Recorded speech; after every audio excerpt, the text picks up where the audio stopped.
The purpose of this video is to be informative and to spark debate. If you disagree with anything I say, feel free to argue against it if you wish.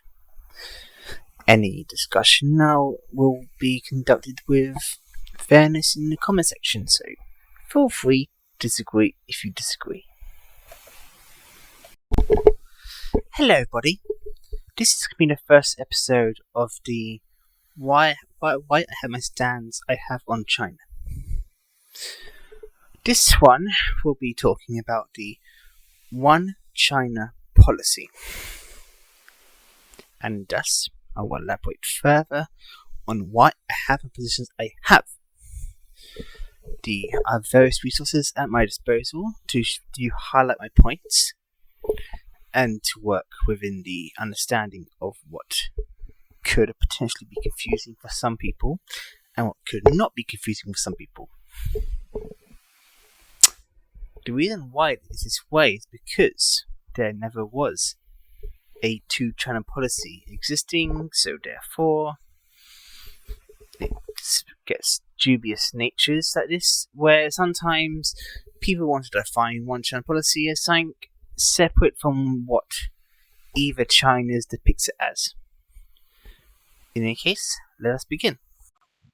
Thus, therefore, the root of the thing can be defined by two separate entities in which you perceive the question. When you say what one China policy, what do you see it as? Do you see it as like this? Or do you see it as something else which I'll completely show you, which gives it a different way? So I will now quickly slide into the next one. The next one is this one, where this is where some people will see it as the other way around, where it can be seen like this. But in either case, it's still very much a thing in which definitions do actually matter in regard to the question. So when you say, do you adhere to the One China policy, do you adhere it to what standard? Which One China policy? That question may sound hypothetical to you, but it makes sense with what I will show you next. Let's lead into this then. The four main interpretations of what the One China policy is. Here we go. Interpretation 1. Article 2. There is one China in the world, both mainland and Taiwan belong to one China. Safeguarding China's sovereignty and its territorial integrity is a common obligation of all Chinese people. The Taiwan compatriots included. Taiwan is part of China. They shall never and have never allowed the Taiwan independence except forces to make Taiwan secede from China under any name.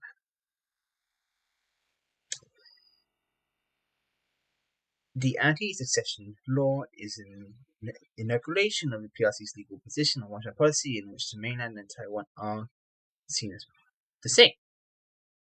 Position 2. Article 2. In Taiwan area refers to Taiwan, Peninsula, Kinmen, Matsu, and other areas under the effective control of the government. The mainland areas refer to territory of Republic of China outside the Taiwan area. The ROC interpretation is the most complicated on paper. On paper, the ROC still claims a mainland area as part of their territory, but the Act citing this, see above, does not define the borders of the mainland area. The Constitution states that the ROC's boundaries cannot be altered by the referendum, but the Constitution still does not define the boundaries of the ROC. These matter here because these two combined make the impact. The other two gets a bit iffy and here and there. As you can see here, there's nothing necessarily saying much. This is probably what is the most common interpretation of One China policy. And after this, I will say which one I prefer to adhere to.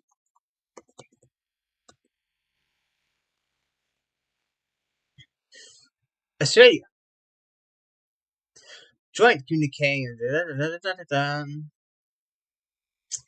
Australian government recognises the government of the People's Republic of China as the sole legal government of China, acknowledges the traditional Chinese government that Taiwan is a province of the PRC,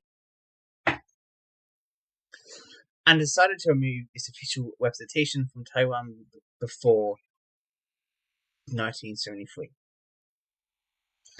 Australia does not recognise Taiwan as a sovereign nation. It does recognise the PRC as a sovereign nation, while Australia acknowledges PRC's position. Taiwan is a province of PRC. Australia neither supports nor opposes the PRC position.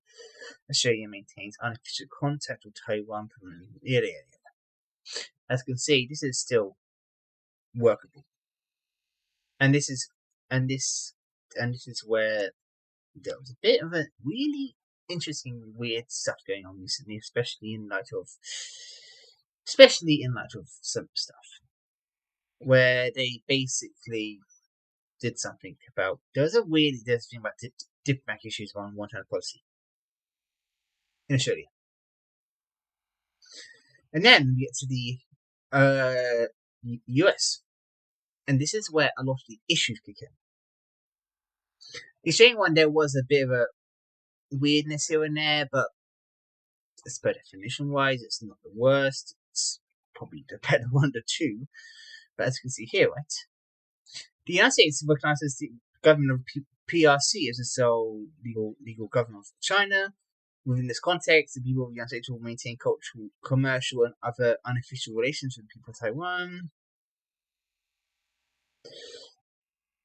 The government of the United States of America acknowledges the Chinese position that there is but one China and Taiwan is part of it. The one China policy of the US is not the same thing as one China policy of PRC. The one China policy elements such as US interest in the peaceful process of cross-strait conflict resolution and its differing interpretation of Taiwan's legal status as compared to US maintains unofficial contact with Taiwan. The US recognizes the PRC as sole legal government of China. It acknowledges but does not affirm the PRC's one China principle as expounded by the PRC and nonetheless maintains informal ties with Taiwan. You may think, why does this matter? It matters. These things, as I'll go on, impacts everything. Which version you operate, the PRC, ROC, Australia, or the US, as examples, depends heavily on the context. And that's where, for example, generally speaking, I'm more thinking and generally more adhering to the PRC's version of the one China policy. So going forward, are we adhering to the People's Republic of China's version of one China policy? To expand on my point, let's look at what the Australian government themselves says, because I'm Australian, so let's work with the setting for a more localized thing. China contributes bilateral relations. After establishing diplomatic relations with the people of China in 1972, Australia established an embassy in Beijing in 1973.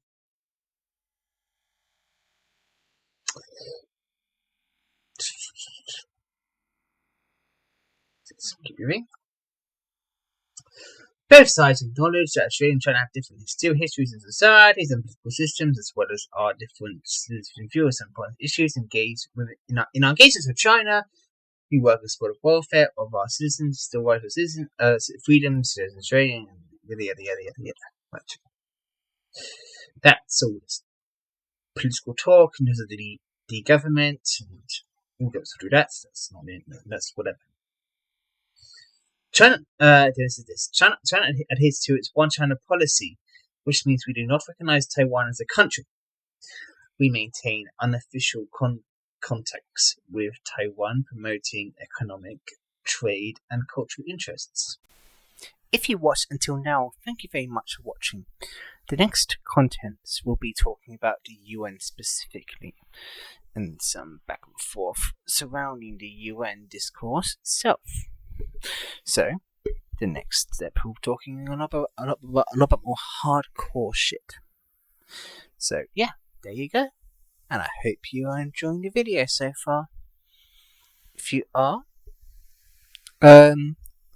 like the video and subscribe if you're liking the video so far, because this is my good general quality. I like to go in. I like to do nice, insightful commentary on politics and that sort of stuff. And as I said, this will be standard for the whole sub-series going forward, and thus, therefore, as a direct result, it's going to be a good patient zero, so to speak. So, enjoy. Before that, though, I want to go over the very reasoning of why I have supported the PRC's one China policy over the others. And sorry for taking long to move ahead. It's kind of hard to do when you're calling yourself. it's because everything's inverse. The reason for that is because historically, the general principle has always been that China itself has always been one singular nation. That should still be the case, and the postmodernist politics of the time should not change what has been the case. If you look at a case study of what is the case in Korea, that's been a total disaster. Because then if you say one China, one Taiwan, it then means that therefore the direct result would be the implication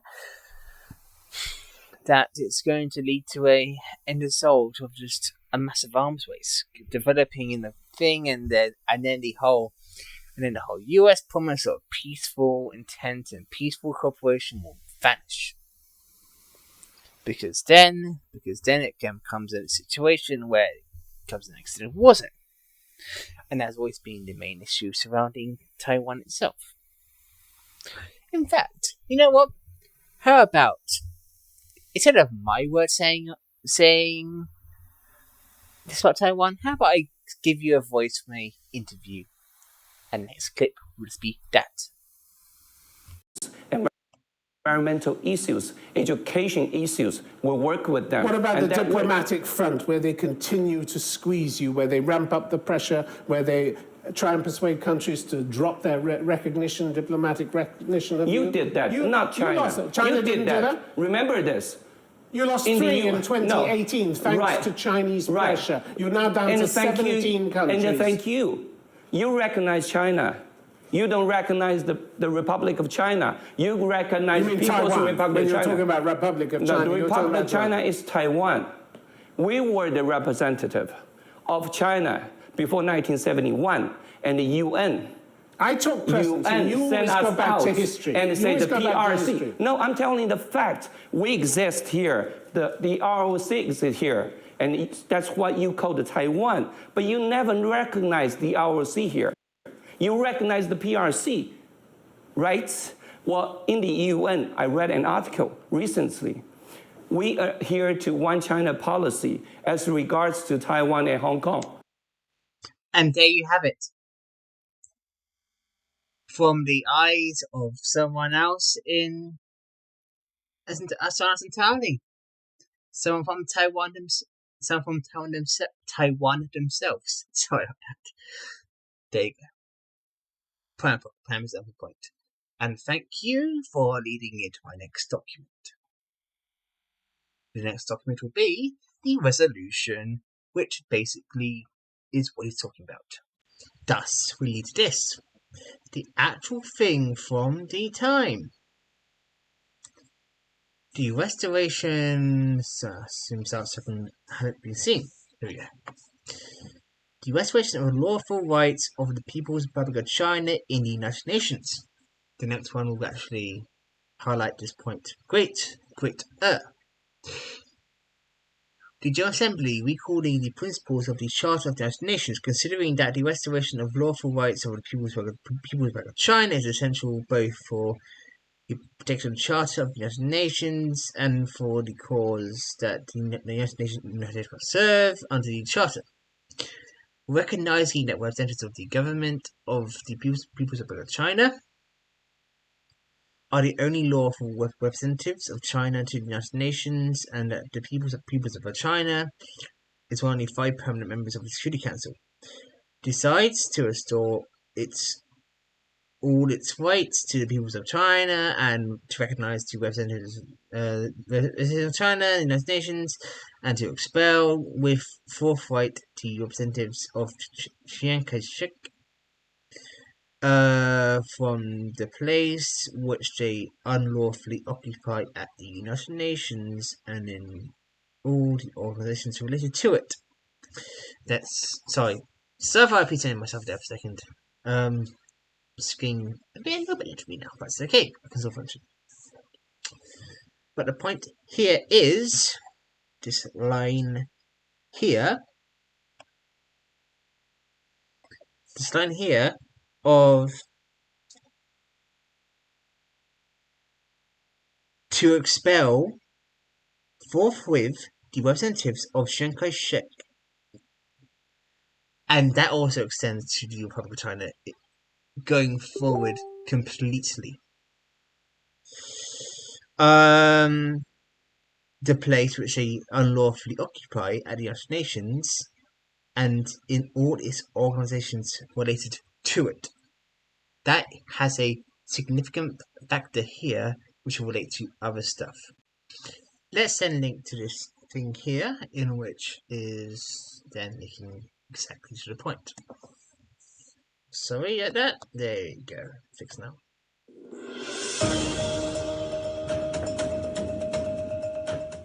Our position is very clear. We abide by General Assembly resolutions, by the One China policy, and that is the orientation that we have in everything we do. Thus, for example, the continuation of that, at least here, that's what seeing, as you can see here. Yep, basically, yeah. The next thing is in relation to this is surrounding the US itself. As you remember from earlier, the US's position on the One China policy was a bit weird. That will come into factor a lot now, especially in relation to this. And that's what we get onto next. Next, we have this case here and point, where it's a article from 2024. America. Basically. US lawmaker rejects China's mischaracterization of UN Resolution 2756. This is where it gets quite interesting because, if you remember from the very beginning, this is where it's a lot more interesting and unique in nature. This is where, for example, it says Washington. US senators across the party lines on Thursday proposed a resolution to reject China's mischaracterization of the United Nations, yada yada, saying Beijing claims the sovereignty of Taiwan based on your resolution is not accepted by the world. And this is what's quite normal from America in general. They normally do this.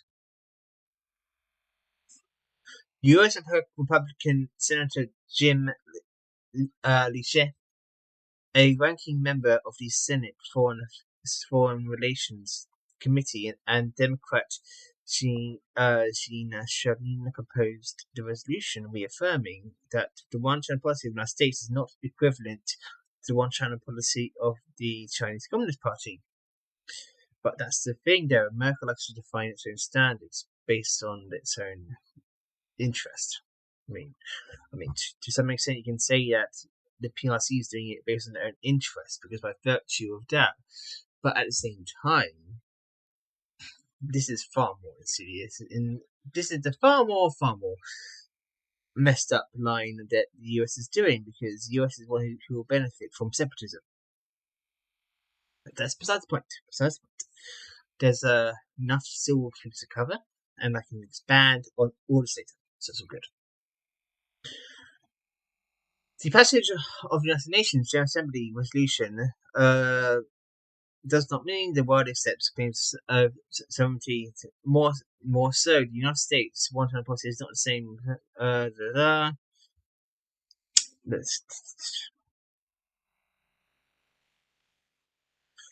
And for example, right, here's the thing, right? This is where it says this. Resolution 267 was adopted by the 26th UN General Assembly in 1971 to solve the issue of China's representation in the UN system. It ultimately led Taiwan, officially named Republic of China, OOC, withdrawing from the UN, and the People's Republic of China taking its place. The resolution recognized BSC as the only lawful thing. However, Taiwan US governments have repeatedly argued that the resolution does not mention Taiwan. Okay, this is a thing. It mentioned Chiang Kai-shek. Chiang Kai-shek was the leader of Taiwan. Read between the lines here. And this is where the US is trying to muddy the waters about it. Because as you remember here, the and to expel we fight the representatives of Chiang Kai-shek from the place in which they unlawfully occupied at the United Nations. Linking back to this, well, yes, technically he doesn't mention Taiwan itself, but it's the exact same thing. Chiang Kai-shek, Taiwan, exact same thing in this setting.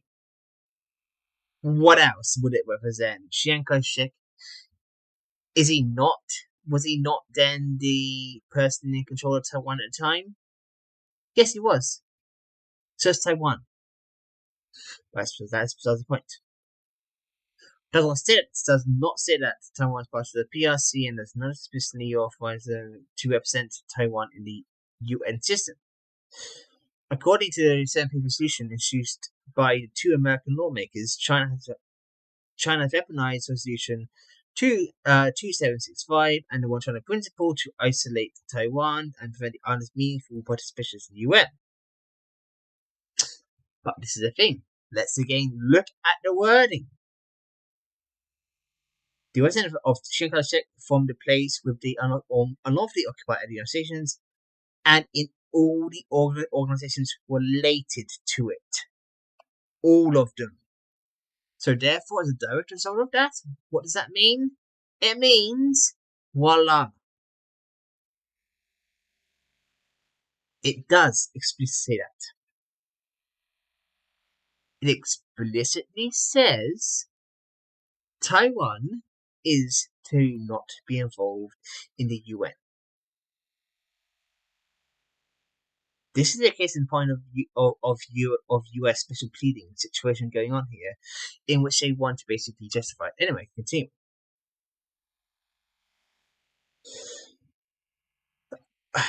UN agencies and international organizations such as World Health Organization, International Civil Aviation Organization, and the International Criminal Police Organization.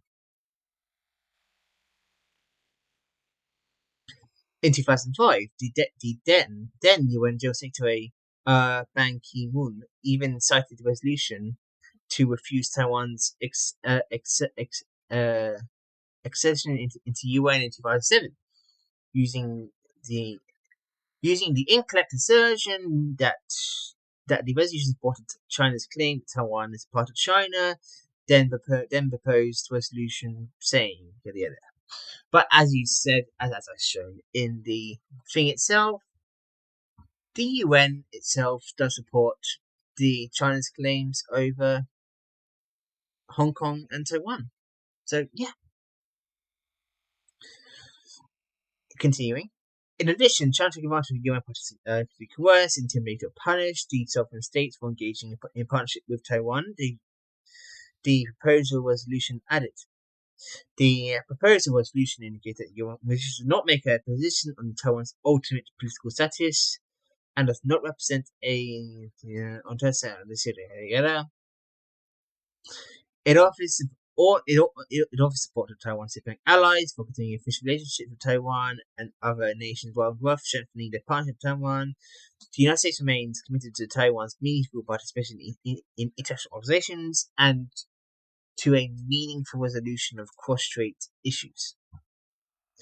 I'm proud to help introduce this bipartisan resolution that firmly pushes back on the PRC's dangerous, disingenuous miscalculation of the UN resolution. Yeah, and so on, so on. This is a example. I will keep going and then I will expand on it in a minute. The next one is this one. From the MCB of South China in the Kingdom of Tonga, where it says again in 2024. I don't know what it is we've seen with 2024 with people trying to challenge this one China policy excessively, but it is what it is. There's stuff with Australia, there's stuff with some people in Australia trying to cause shit about it, and there's stuff with this and that, I don't get it either. But that's beside the point. This says United Nations General Secretary Resolution brooks no challenge and misinterpretation. For quite some time, the separatist forces of China's Taiwan region and uncertain popular country have been deliberately distorting and challenging the One China principle and the U.S. General Assembly resolution. Trump attained the notion that Taiwan's status is undetermined and advocating support for Taiwan's participation in the United Nations conferences and activities. These moves attempt to invert a whole set of false narratives to mislead international public opinion and trample on the international law and basic norms governing international relations. In view of this, it is more than necessary to comprehensively and systematically explain the origin and facts of Resolution 2758 to our Tongan friends as a set record straight. The Taiwan question is at the very core of China's core interests, but there is but one China in the world, and Taiwan is a inevitable part of China's territory. The government of the People's Republic of China is the sole legal representing the whole of China. Resolution 2758, adopted in the 26th session of the UN General Assembly in 1971, stated in black and white that it decides to restore all its rights to the people of China and restore the representatives of its government as the only legitimate representatives of the United Nations to expel with therefore the representatives of Chiang Kai-shek from the place in which it unlawfully occupied at the United Nations and its organizations related to it. The resolution made it clear that the government of PRC is the sole legal government representing the whole of China, including Taiwan. At the UN, Taiwan is not a country. That's true, and I can prove the point in a second. But part of China's territory. It makes it clear Taiwan's status as a non-sovereign entity. UNGA resolution 2758 resolved once and for all, politically, legally, and procedurally the issue of representation of the whole of China, including Taiwan, at the United Nations. The resolution also made it clear that there can be only one seat representing China at the UN, and precluded the possibility of two Chinas or one China, one Taiwan. And that's actually a super important point here to mention, because the whole principle of one China, one Taiwan is an actual American doctrine, which I'm not going to get into now because that requires a whole set of things to that'd be a whole video itself. The Taiwan region's participation in the activities of international organizations must and can only be handled in accordance with the One China principle. Since the adoption of the resolution, the One China principle has been observed by the UN and its specialized agencies on the Taiwan question. Up to now, 183 countries have established diplomatic relations with peoples of China. They have all made political commitments to adhering to the One China principle, and including its commitments in this political document, such as communiques and joint statements on the establishment of diplomatic relations with China. This really shows that supporting the One China principle is where the public opinion trends in the arc of history bends and has become a basic norm in international relations. This is where the wording matters. In international relations versus in public opinion. The one before was trying to appeal to public opinion, to try and overturn by feelings and basically what is not the case by trying to. I mean, there's attempts for that, but I'm gonna get to something because this is gonna be full series anyway, so I can cover shit like that later. UNGA resolution, Brooks and challenge, and misrepresentation. China will never allow anyone or any force to separate Taiwan from the motherland in any way. Challenging the One China principle will end up nowhere, turning back toward history, and will not succeed. No one should underestimate the will and capabilities of the Chinese people to safeguard our sovereignty and territorial integrity. Any attempt to play the Taiwan card and use Taiwan to contain China will only be met with firm opposition from the. I'll keep pushing on because it's got a few more sources to do. In the past 26 years, witnesses the dedicated cooperation and fruitful outcomes between our two countries. China-Taiwan relations have a common moral solidarity, cooperation, and joint development among the. And one thing here which is super important to mention is this. The One China policy is a foundational prerequisite and political foundation of China-Tonga relations. Without One China principle, China-Tonga relations cannot be sustained. We are glad to see that the One China principle has taken deep roots in Tonga. So this is where the point is, right? What the US is basically doing is basically trying to compel people to basically sever trade with China. They don't say that, but by the very virtue of saying they should revoke the meaning of the One China policy means therefore basically not trading with China, which gives them a vested interest of then giving them the trade advantage. As you can therefore see, the actual dynamics at play here are complex. The US tries to justify what you're going to do by virtues of virtue signaling. China supports their claim by the very backing up of the actual words and implications.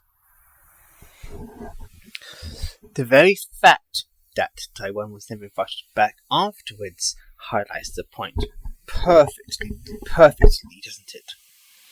Because if there's no backing up of the claim of that, because by implication,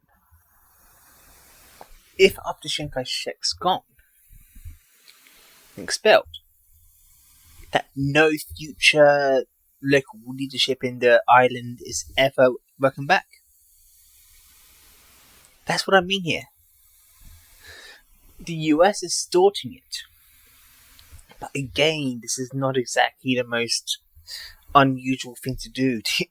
The US loves to distort international law and welcome international law only when it suits them. So it's like, yeah, it's not surprising by any means or lengths. That's what it is. more elaboration goes on in the final two sources, actually. And then after two sources, I'll do a final roundup discussion, and then basically it's over, and I'll give you some final thoughts to think about in regards to this topic. And yeah, I hope you enjoy the rest of the video.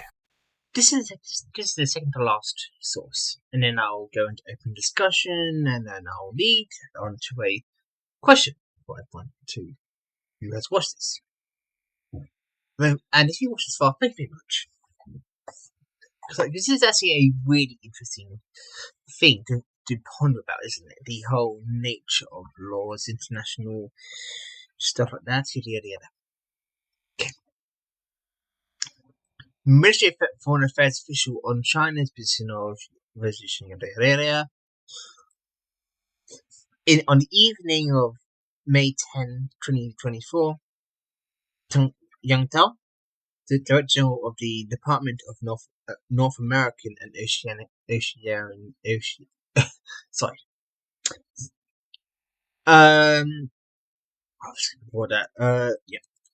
Yang said that for some time the United States have been deliberately distorting and challenging UNGA Resolution 2758, adopted in 1971, on restoring the lawful seat of peoples of China in the United Nations and expelling the Chiang Kai-shek group. It has been trumpeted to the notion that Taiwan's status is undetermined and advocating support for Taiwan's participation in the UN conferences and activities.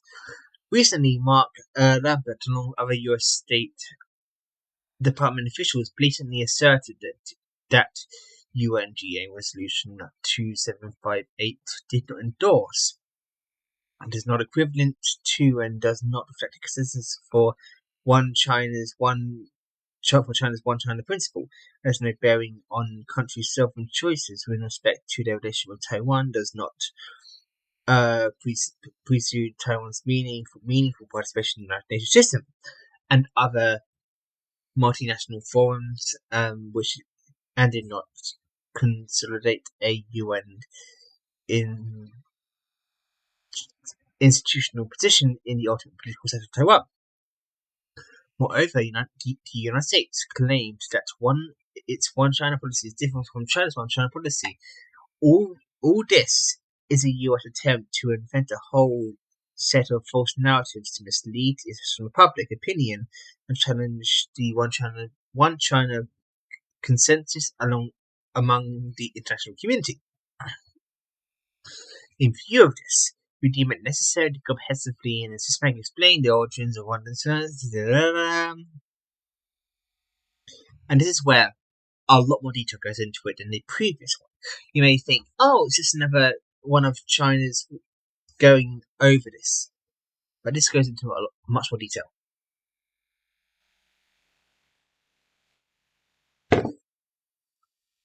First, the One China principle is very clear that is.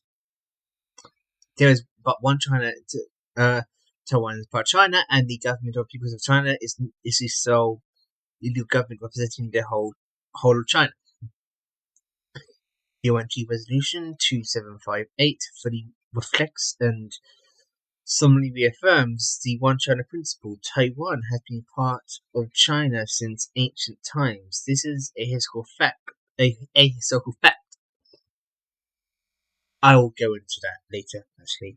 The One China principle is separate from me in terms of the story dramatic of videos than Taiwan itself. Taiwan itself gets a separate video, trust me, it needs it.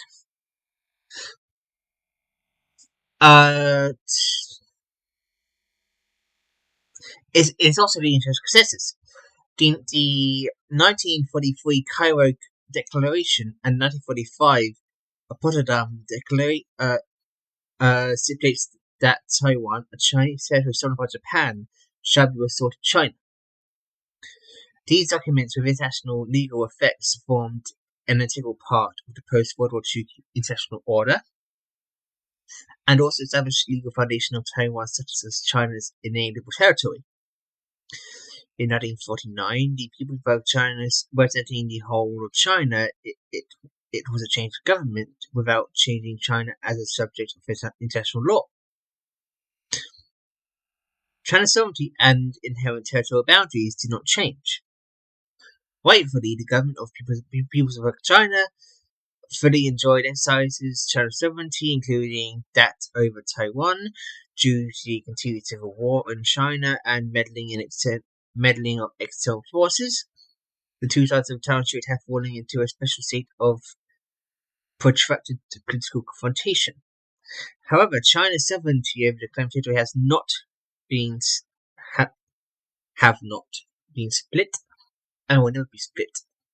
Taiwan's status as per of China has not changed and will never change. On October 25, 1971, the 26th session of the UN, the majority, it's set in black and white. It decides I said it like 2-3 times. They said like 2-3 times. Oh, it's again. The resolution resolved once and for all the question of the that was the other one. If Taiwan's status is undermined, and if China's representation does not include Taiwan, why expel the representatives of Xinjiang? Why? For more than 50 years, has Taiwan's economic output been counted as part of China's GDP when calculating China's scale of assessment in the United Nations and many other international organizations? Why does the United States turn a blind eye to such clear facts and simple logic?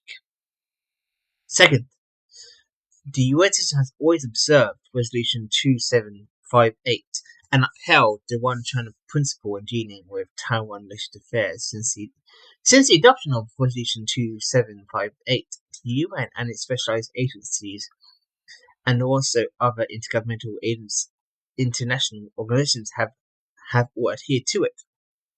They regard Taiwan as a province of China's and do not recognize the so-called international representation of Taiwan authorities. The UN Office of Legal Affairs has issued legal options stating very clearly that the UN considers Taiwan for purposes to be a integral part of the People's Republic of China. The United Nations considered Taiwan's province of China and with no separate status. Authorities in Taipei are not considered to enjoy any form of governmental status.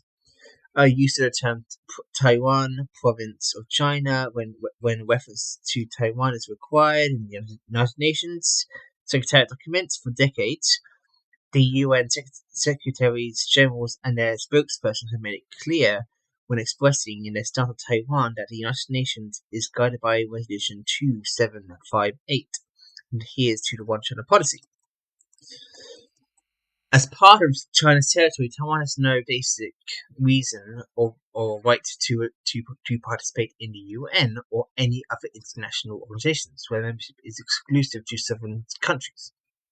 Any issue concerning the Taiwan region's participation in activities must be handled by basis on the One China principle, as we affirmed by Resolution 2758.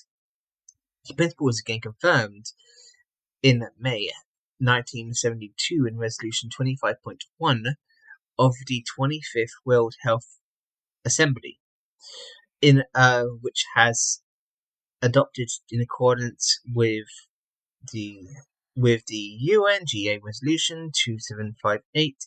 Hence, whenever and how Taiwan participates in the debate, it can only be decided by the Central Government of China. How the Democratic Progressive Party's authorities in Taiwan refused to accept the 1992 consensus that reflects the One China principle and are hell-bent on the separatist stance of Taiwan independence. As a result, the future foundation for Taiwan to participate in the WHA no longer exists. The position of the Chinese government has received wide support from the international community. The WHA has rejected deliberations of Taiwan-related proposals for many consecutive years. Third, the international community overwhelmingly abides by Resolution 2758 and fully and faithfully implements the One China Principle. Resolution 2758 is a decision made by the UN General Assembly and must be observed by all member states. This is a requirement of the United Nations Charter, the written commitment made by all countries upon joining the UN, and also an obligation for all the UN member states must fulfill. The One China Principle is also the foundational prerequisite for a political foundation for China to establish and develop relations with other countries. For the very first country that established different relations with people of China to the 183rd country. Commitments in political documents such as communiques and joint statements on the subject of diplomatic relations with China, and they have all severed so-called diplomatic relations with Taiwan. This shows that the One China Principle is a universally recognized principle and represents the people's sentiments and a global trend.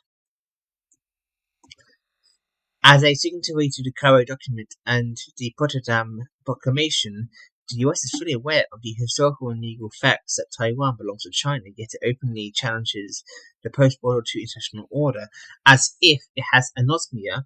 As a founding member of the UN and permanent member of the Security Council, the US not only failed to take the lead complying with the UNGA resolution, but repeatedly questions and misinterprets it, eroding the foundation of the UN and trampling on the principles of international law. It attempts to mislead international public opinion with its own malicious distortions and seeks to force its wrong stance upon the international community.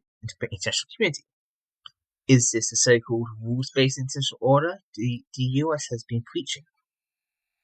Clearly, this is nothing but a hegemonic practice. Anyway, I will back to policy.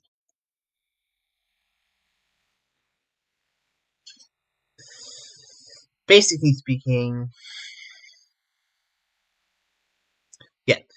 the US claims that it adheres to the One China policy, but it added the Taiwan Relations Act and 6 assurances to Taiwan as preconditions and preso.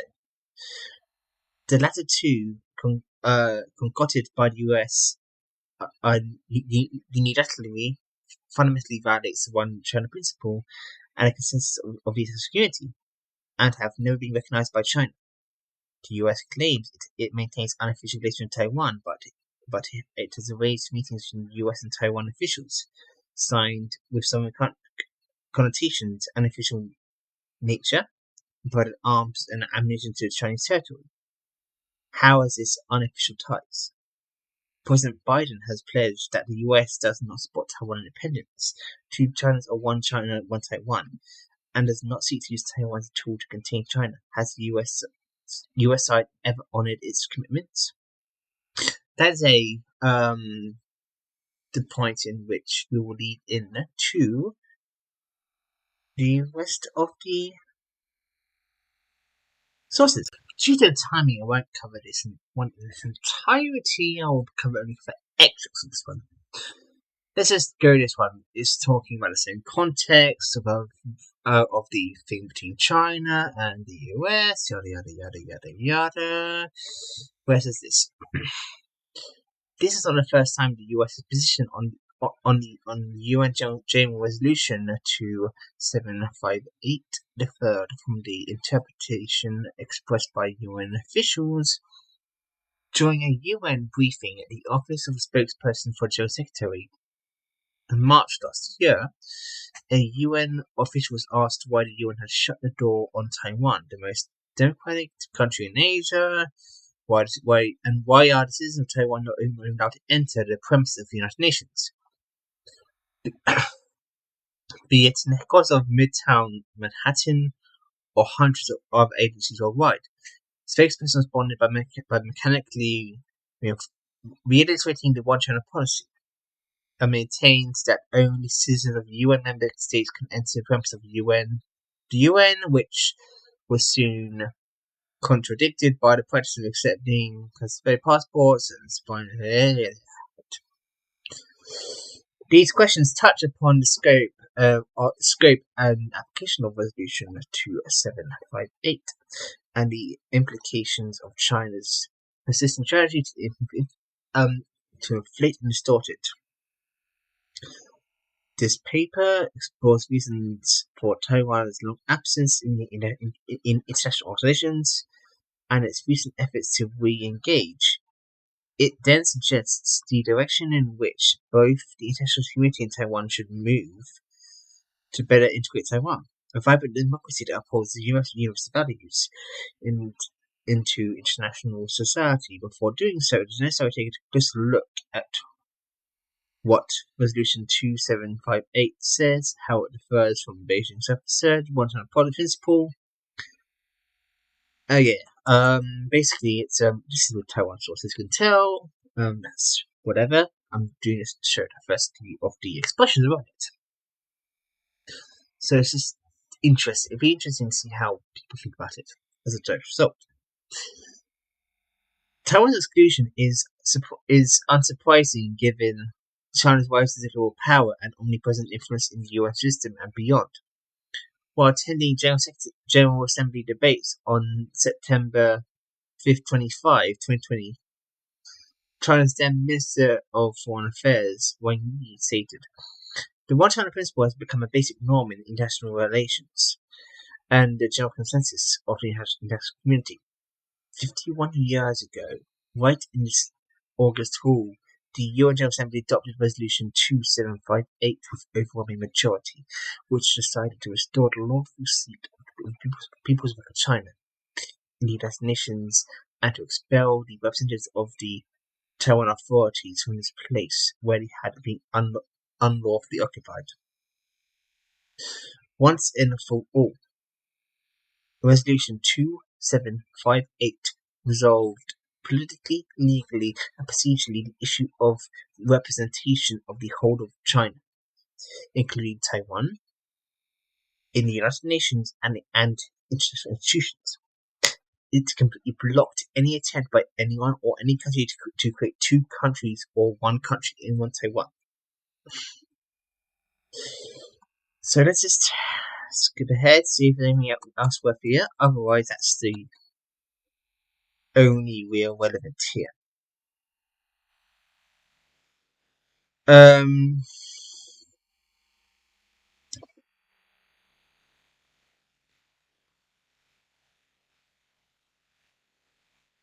Yeah, basically speaking, yeah, there's not much else here. I mean, there actually is, but I can read it yourself. I'm not going to leave you here for like 15 minutes reading this document when it's rehashed information from elsewhere at this point.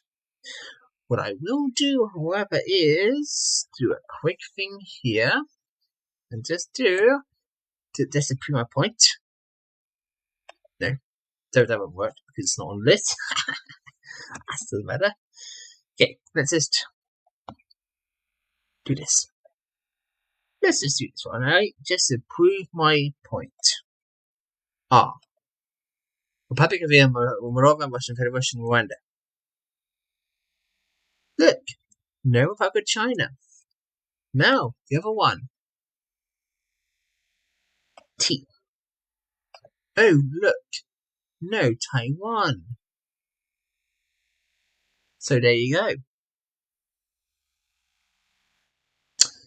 And now I'll go into general final concluding thoughts.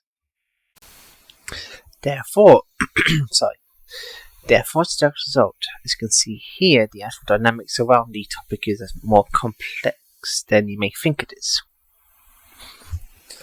Again, there comes out to a battle of which do you want to believe ultimately? Do you want to stand by the actual definition that it came with originally, or are you going to accept the US standard around it?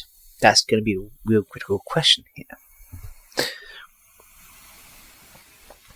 So yeah, that's the whole thing. So, in the grand scheme of things, then as a result of that, it has its own implications in either scenario. So yeah, because this is what I mean by stuff like this is actually interesting, because a lot of these concepts which we can talk about has a lot of actually interesting implications. I didn't cover the Australian one because it was too much of a nothing story. I mean, it was technically an attempt to combat Beijing, but there wasn't much to it. Generally speaking, the US case has more substance to it. The Australian one was shit in comparison. But that's not the point. The point is that the actual dynamics, as you can see, is that. And if you want, I can do a proper reading of One China policy itself as a document. I don't do that here today because the details cover the dynamic better. And of course, I can go over the One China policy in far more detail myself. So, what I will do is a follow-up video. Of course, not now, because it's getting late now. It's like 11 PM. But the point is, I will do a follow-up video talking about the One China policy in an in-depth sense. And I will cover that document really hardcore. And you know what? I might just do it for other Chinese legal documents as well that was appropriate for different periods. So do it for like the Hong Kong basic law, stuff around the national security law as well, yada yada yada yada yada. So, welcome to the first episode, and I hope you enjoyed the first episode of this. And please comment below what you are thinking about the discussion. In